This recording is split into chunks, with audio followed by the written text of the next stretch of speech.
Hello there, beautiful teachers, and welcome to another Vibrant Music Teacher Chat. This is your weekly show here on YouTube where we talk about the latest goings on in the music teaching industry.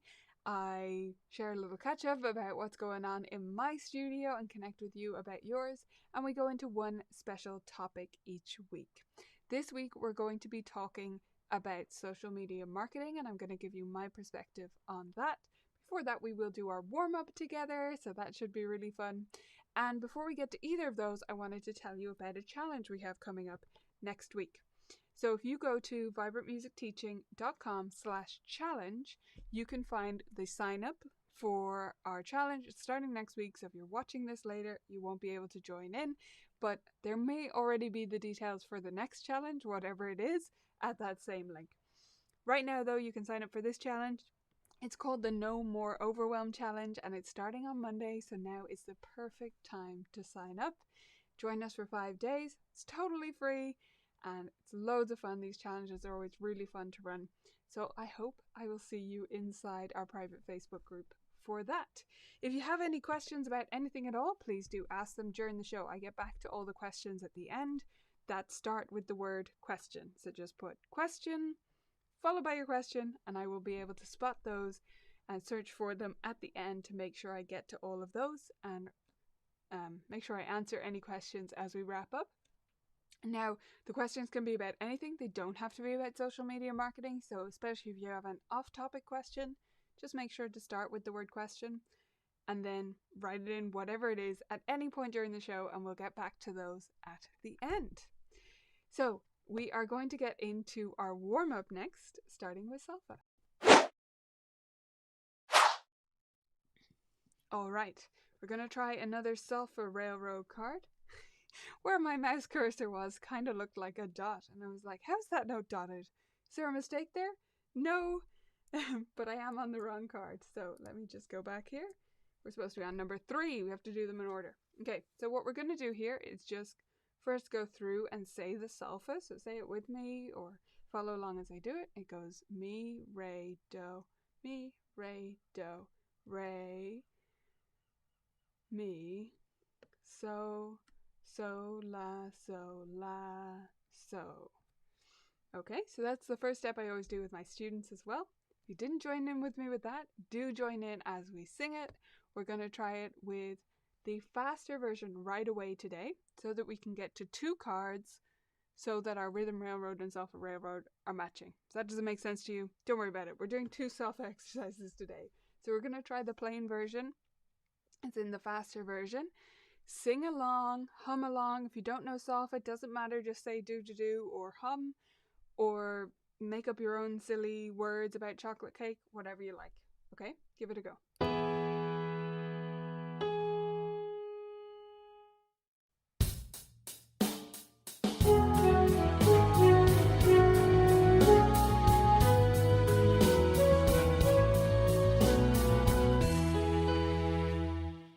I almost forgot I was supposed to do my solfa signs there, so I started halfway through. We're going to do one more so we have a chance to redeem ourselves. This time we won't go through and say the solfa, but think about them now in your head. Take a moment to think about it before we start. Okay, and then we're going to try it. Give it a go, even if you feel silly. It's just you at home. You're not on YouTube Live, so don't worry about embarrassing yourself. Just give it a try.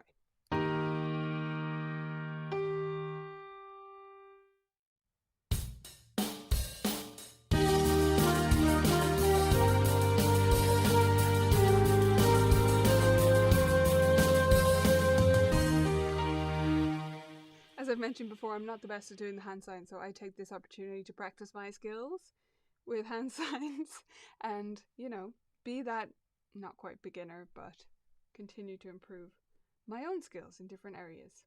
Put myself in the beginner shoes. Okay, we're going to do 1 rhythm railroad. This is rhythm railroad level 3 that we're working our way through on the show, and this is clapper. So when you see the dark blue with the 2 hands, that's tap both hands on your legs. When you see the lighter blue, that's a clap. When you see the yellow, that's touch your head. And when you see the heart, touch your heart. And for the rest, I generally do open hands. You can just freeze, whatever suits you. Okay, we'll try this one with the slower version first.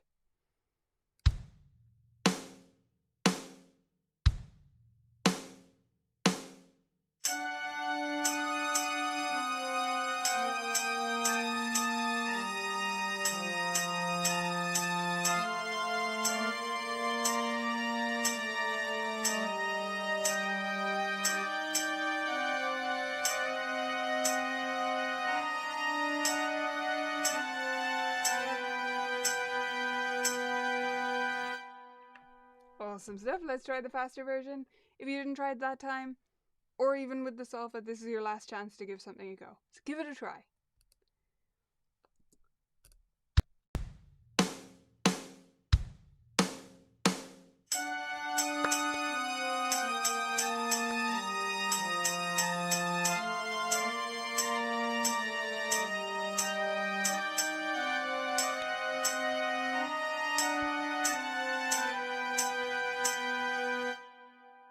I just about made it through that one. If you miss some of them, don't worry about it. There's a bit of a knack to these, especially if you haven't tried them before. Students absolutely love them. Super fun and full of silliness. Okay, so today we are talking about social media marketing for music teachers. This is something that I feel like comes with a lot of guilt sometimes for teachers, where they feel like they should be doing something, should be doing more, and I want to get rid of all of that right away. So let's start by talking about the why of social media marketing. What's it for? What's the point? If you could add into the chat or the comments what you think it's for, why you think you should do it if you think you should, or why you think you shouldn't if you're totally against it. I'm open to that too. My belief is that for music studios, the primary reason, motivation behind your social media marketing, whether that's on Instagram, on Facebook, anywhere else, should be to develop a sense of community in your studio. Not to get new customers. Is that a shock to any of you? Maybe, maybe not. That's truly what I believe. Yes, there are cases where teachers get new students through social media, and if you're one of those, let me know. Tell us in the chat if that's you. And if you get a lot of students through social media, or if it's like a one-off every so often kind of thing. I know those do happen. And I know in different communities, like the culture is totally different, and how we interact with various platforms is different, and maybe in some areas parents do look on Facebook for their local services. I know here, and in many places where I've talked to teachers, what parents do, what I would do if I was looking for any kind of service. In fact, today I was looking for a plumber. What I would do, no surprise, I just search Google, okay? I just go on Google, I write in plumber, and then it shows me the Google Maps listing, and I look for ones close to me. Now, choosing a plumber is not the same as choosing a music teacher, because hopefully I won't need one again soon. But it is similar in the fact that I probably want someone close to me, and it is a service. So do you think that would be the same where you are? Do you think people would go to Google? Or are they genuinely going to be scrolling through Facebook anyway, and they see a post and they think, hey, we should sign up for piano lessons? I'm not saying that's impossible. I'm just saying I think it's more rare. Where I think social media can be really beneficial is in building your community within your studio, making it so that parents are really bought into how you do things. They love lessons with you, so that they stay in lessons longer, they get more out of lessons, and yes, they refer you more often. So it's kind of indirectly marketing, but the direct benefit, I believe, of social media, the focus should be around your community. Because most of the time, you'll barely reach the people who already like your page or follow you on Instagram or whatever. And it's much harder to reach people who don't already do those things without doing something that is not going to target the right people. So yes, you could spread much further if you created, an Instagram reel that was on trend. but you won't reach people who actually want to take lessons in your area. So it's not necessarily going to bring you new customers that way. Do it for fun, for sure, but don't do it as a business strategy. Okay, so that, I believe, is why we should look into social media, what we should be doing with it. With that in mind, here are a few different types of posts that you can share on social media. So number one, and I would love to hear your thoughts on these too, what kinds of posts do you already share? My first one is student successes. I think many studios already do this and do a great job. I follow loads of studios on my own Instagram and to a lesser extent on Facebook, so I see these posts and I love them. I love seeing, even as a teacher, I love seeing, and I know as a parent, they would love seeing this too, where they see the photo of a kid who's just done something great. And it could be that they finished a book or passed an exam or performed or something big like that. But it could be a little thing like they beat the teacher in a game, or they got something that they had been having trouble getting, or they decorated the piano like they have you do in Piano Safari, right? It can be little things, but all of those are successes. And sharing these types of posts, I think, does two things. It helps parents to see, if they're not your parents in your studio yet, it helps them to see what it could be like for their kid. And if they're already in your studio, it helps them see what other kids are getting up to and how much you love appreciating your student successes. But I think it also gets across that you're passionate about what you do, that you genuinely get excited, and I hope you do, about these student successes, and that says a lot about you as a teacher.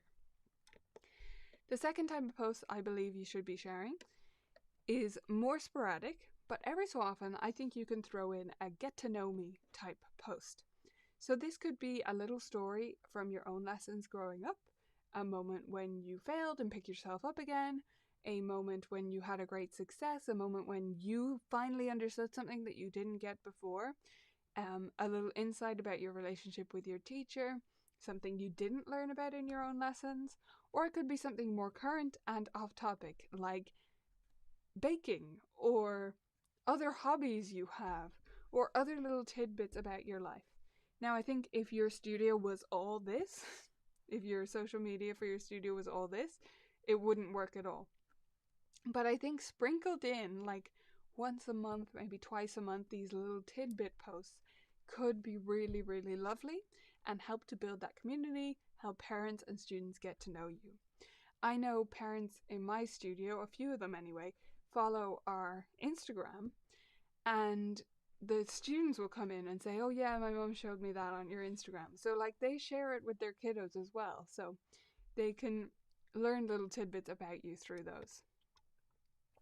The next one is one that I already see a lot of studios doing, and that is to share about events. So if there's something coming up in your studio, it could be a concert or a recital or something big like that.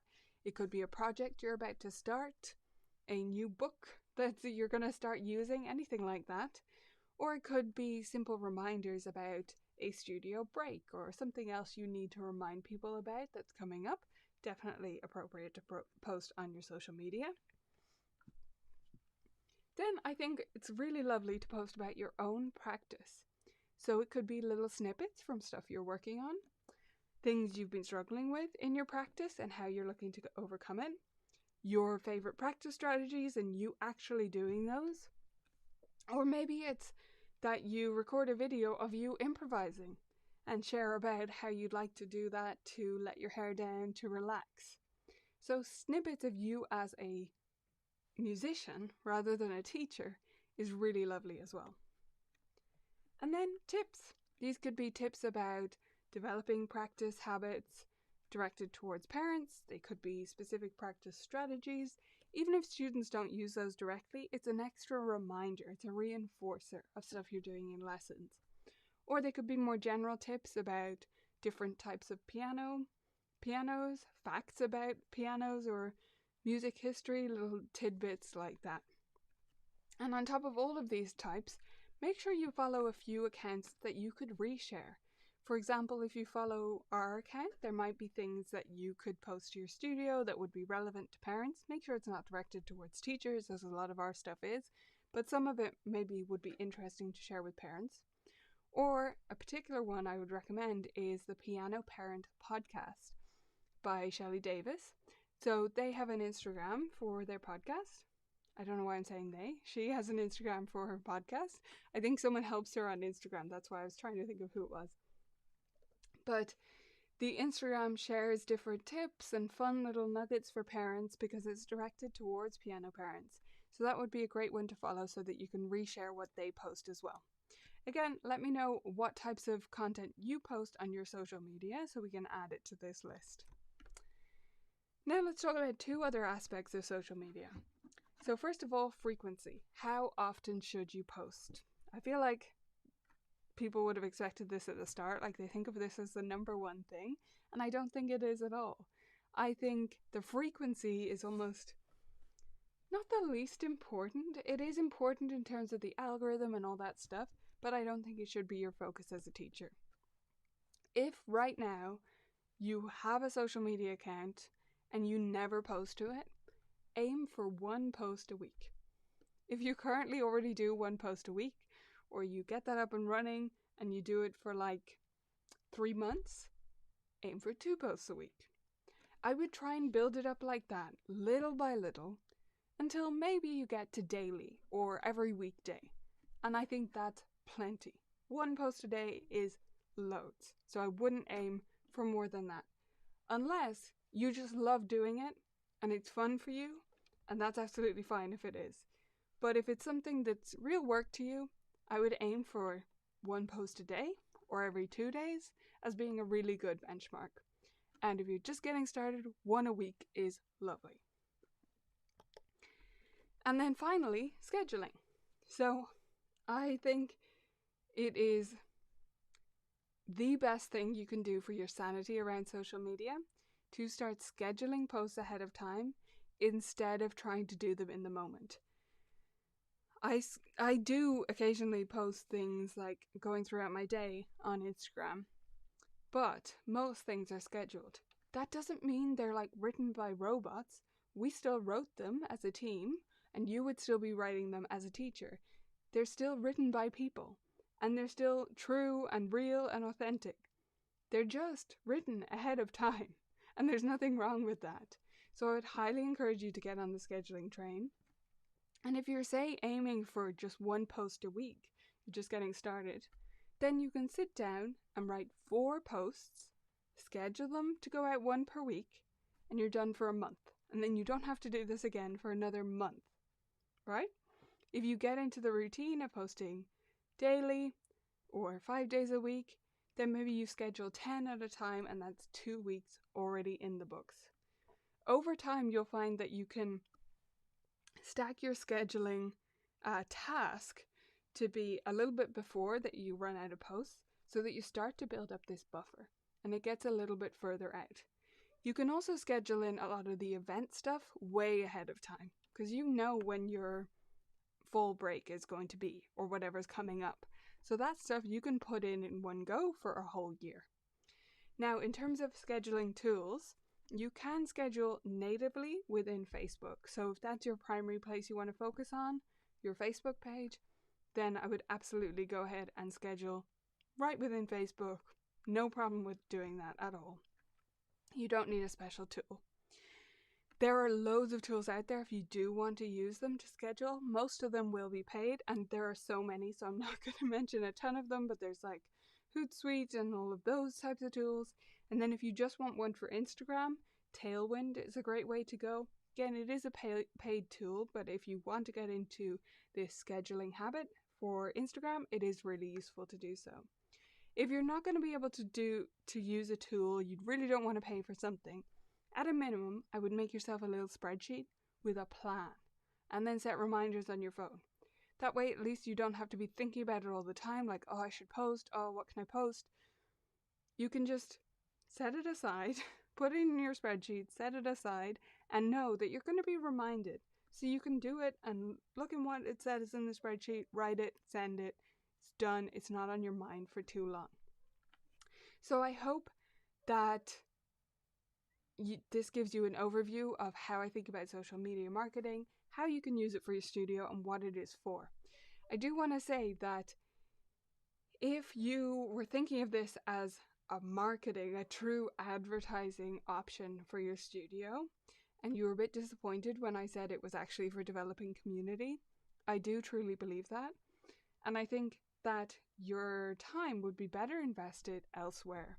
If you don't already have a good studio website and a Google My Business listing, then get on those. Ignore the social media marketing. If you're trying to fill your studio, your website and your Google My Business listing are, in most places in the world, the most important things you can do to improve your student inquiries that are coming through and get those spots filled up so that you can be profitable and rest easy at night.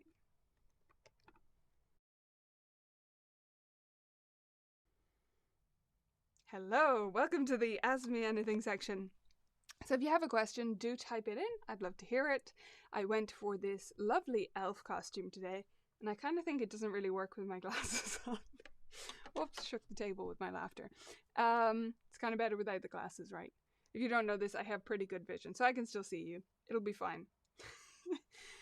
Good reminder there from Rachel. If you're scheduling on Meta Business, you can only post 3 months in advance. Yes, that is absolutely true. You can only post 3 months in advance, but that still gives you a good buffer.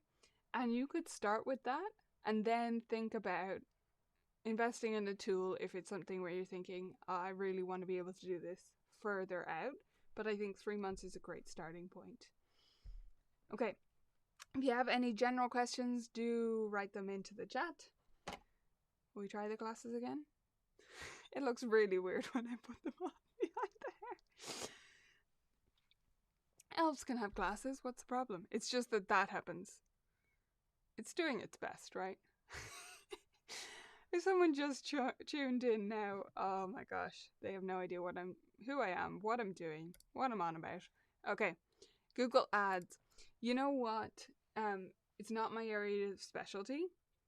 I would say if you're looking into Google Ads and you haven't already got a good studio website, a Google My Business listing, and you haven't let those sit for like 3 months or 6 months to really let Google do its thing and try to rank them, start with that. Now, where I think Google Ads can come in is if you have a bigger school, but I think as a solo teacher, I don't always think it's necessary. And I think sometimes we look at advertising as a shortcut, and really what advertising does best, Facebook ads and Google ads, is amplify what's already working. So if your website is already great at converting, you can convert more people by bringing them in with ads. But if it's not already a good website that converts, and by converts I mean gets people to write to you, gets them to add their name to the waiting list, whatever you want them to do, if it's not already doing that, I believe that your time and your money would be better invested there. So if you can invest your time, pay someone to work on it, and that will pay you back so much better than the Google ads will. And then you can add those if you really need to add a lot of students over time, right? So yeah, that's my perspective. But again, I haven't used Google ads for years. I know it's got more complex and a lot more expensive since I've last used it. So that kind of reinforces my point as far as I know. I know probably more about Facebook ads, but again, we don't use them for my studio. So yeah, you can take what I say with a pinch of salt, but I focus on us ranking in Google, and that works for us. We get a lot of inquiries.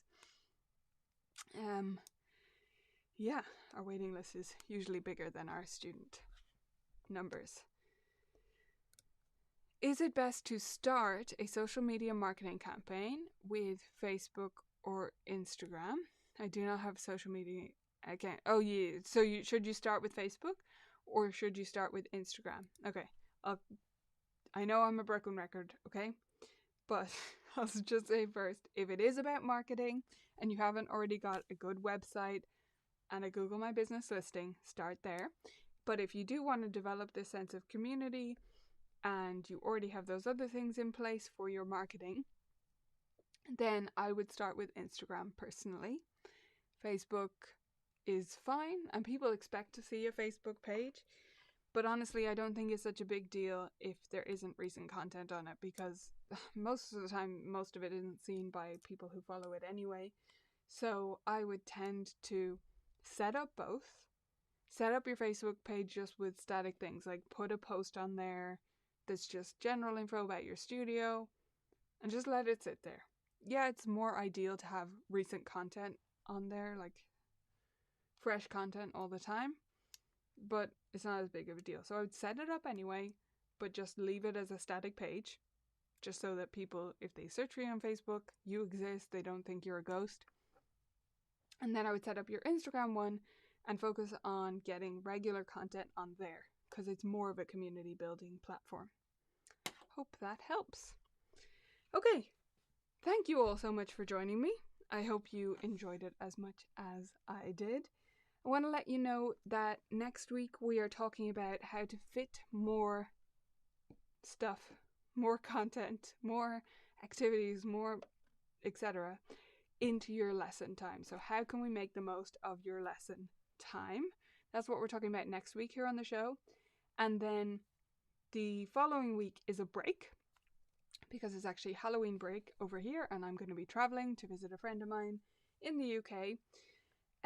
So we will be off the following week. And then after that, we have only 6 weeks left of the show for this year.